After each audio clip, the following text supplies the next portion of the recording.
Coordinateur de projet, assistant social, animateur, infirmière ou encore par exemple ergothérapeute, voici les fonctions qu'ont tenues ou que tiennent les VIM depuis 2007 à travers le monde. La direction de la coopération internationale a réuni une grande partie des volontaires ayant effectué une mission, ainsi que certains partenaires qui les ont accueillis, tout cela en présence du ministre des Relations extérieures et de la coopération.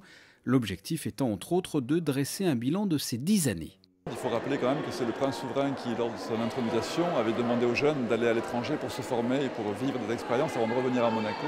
Donc depuis cette origine, les VIM ont permis d'appliquer vraiment sur le terrain ces principes et le résultat est très satisfaisant. Ça montre l'importance et la force que Monaco accorde à ses actions à l'international et à ses actions en matière de développement et de coopération. Donc c'est utile de prouver cet engagement par justement le fait qu'on envoie sur place des gens qui peuvent suivre les projets et s'y impliquer. Et également, du point de vue du conseil du gouvernement que je suis, c'est le fait de se dire qu'en envoyant sur place des gens qui vont suivre les projets, de s'assurer que l'argent que l'État investit dans ces domaines sera effectivement bien utilisé pour la destination pour laquelle il a été donné. Pour rappel, le programme VIM a pour objectif de permettre à des jeunes de 21 à 35 ans de partir vivre une expérience professionnelle d'1 à 3 années dans le domaine de la solidarité internationale en offrant un cadre structuré et sécurisé, une expérience de vie enrichissante tant humainement que professionnellement.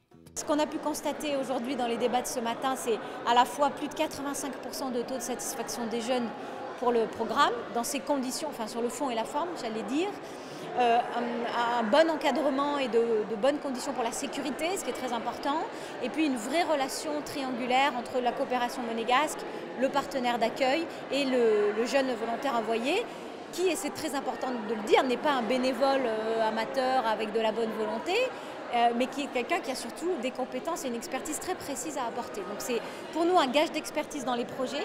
Pour les partenaires d'accueil, c'est un apport et un transfert de compétences aux locaux. Mais ce qui est ressorti de la journée, vous avez vu, c'est qu'ils reçoivent bien évidemment largement autant et beaucoup plus qu'ils n'apportent ou qu'ils ne donnent. Et qu'en fait, on est sur des pieds d'échange et de réciprocité très forts, avec des belles histoires, des beaux liens personnels et professionnels. À ce jour, 35 volontaires ont été déployés dans 8 pays depuis 2007, principalement en Afrique, en appui d'une ONG internationale ou locale ou d'une agence des Nations Unies. Je regardais la DCI depuis très longtemps et j'étais très intéressé par ce qu'ils faisaient, parce que je trouvais qu'il y avait de la qualité, il y avait de la réflexion dans la sélection des partenaires, il y avait du long terme.